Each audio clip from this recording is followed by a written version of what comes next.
Toe in is a measure to make sure that your wheels are pointed slightly inward. Measuring the toe in alignment on your unit will consist of a series of measurements that determine if your wheels are as toe in as much as they should be. From the Lippert support site, you will find a sheet number TI089, measuring wheels for the toe in alignment, that will walk you through all of the measurements needed. Before taking measurements, completely unhitch the unit. Use your leveling system or some other type of jack along with jack stands to get the unit as level as possible, front to back, side to side.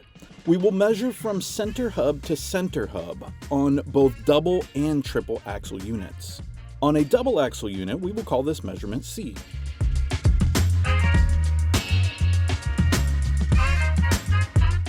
On triple axle units, this measurement is C and D.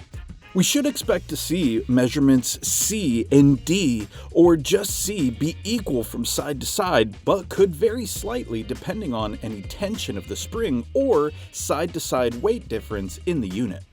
For the next measurements, identify the center of the tread on your tire. At the 10 o'clock position of your wheel, this will be measurement A. We will measure from that center line to the main rail of the frame. Next, on the rear of the tire at the 2 o'clock position, measurement B, we will do the same.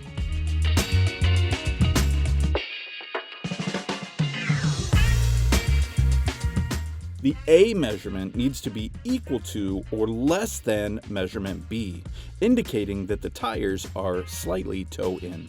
If you find that you're outside of these measurements, reach out for technical support. To properly fill out your TI089 sheet, record these figures as measured.